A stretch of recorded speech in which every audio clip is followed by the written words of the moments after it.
Throughout the last few months, I have researched a number of different nonprofit organizations in order to evaluate if the organization would be qualified to receive a $10 million donation. I started with a list of 3 main nonprofit organizations to evaluate for this massive donation: TOMS, Water for People, and the International Sports Alliance. The goal was to evaluate the nonprofits on 7 possible criteria. First, did the organization have a well-stated mission statement, and was its purpose clear in all of its activities? Did the organization already have an extensive list of partnerships, or was it a relatively new concept? I wanted to evaluate current projects in process and what the success rates of those projects and programs were to date. One very important aspect to analyze was the range of the organization's reach, meaning was this something that was more locally focused, or did it reach globally? And what was the number of lives that the organization had touched to date? And lastly, what would the organization do with a $10 million donation?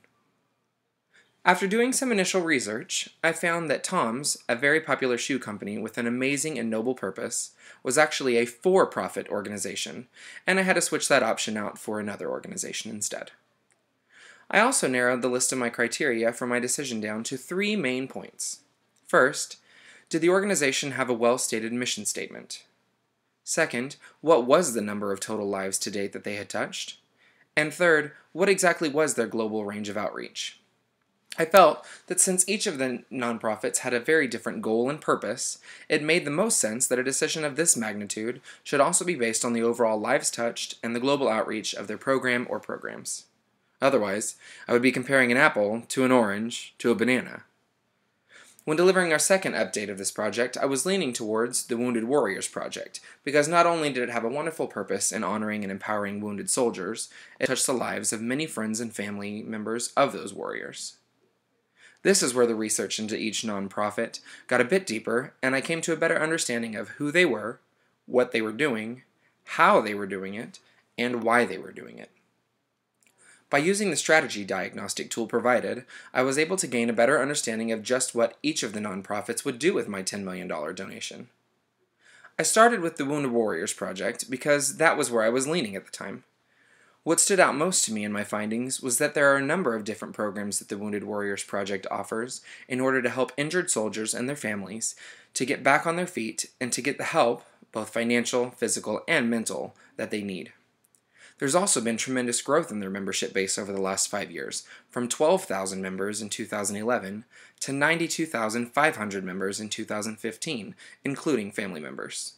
That's an astounding 700% increase over the last few years. I was also heartwarmed by the fact that their annual dues for soldiers were nothing, as, quotes, they had paid for the dues by wearing the uniform on the battlefield. Even though my mind was nearly made up, I knew that it was necessary to find the best fit for my donation. So next, I completed the diagnostic for Water for People. Water for People promotes the development of high-quality drinking water and sanitation services accessible to all people and sustained by strong communities, businesses, and governments. What I liked most about Water for People is that they were extremely transparent with where their funding came from and where it all went. They also have governmental support from countries, which makes up about 20% of their funds, while the other 80% is donated either on a one-time donation amount or by a reoccurring payment.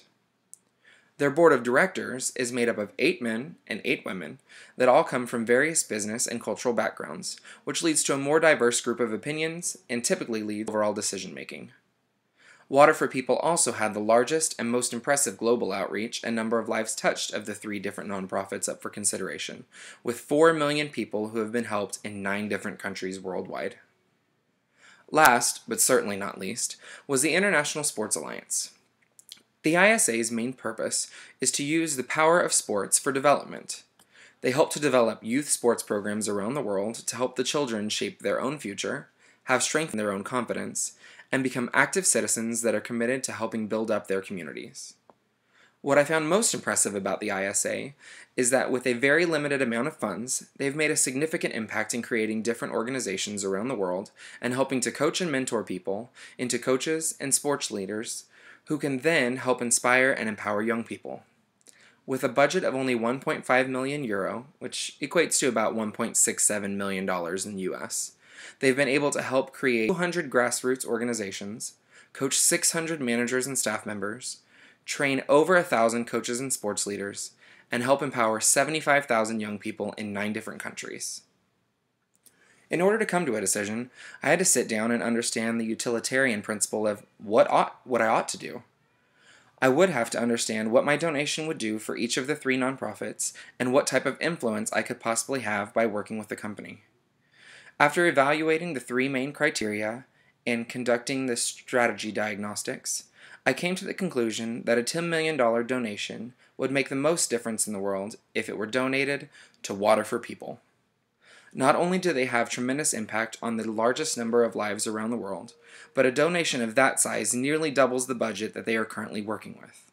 This means that they would nearly help another 4 million lives by helping to provide clean drinking water, irrigation systems, and proper sanitation.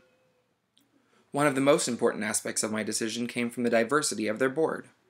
As we spoke about in Lesson 7 with Jared Spencer, having a diverse board of people who you can trust to help lead you to your goals is extremely important.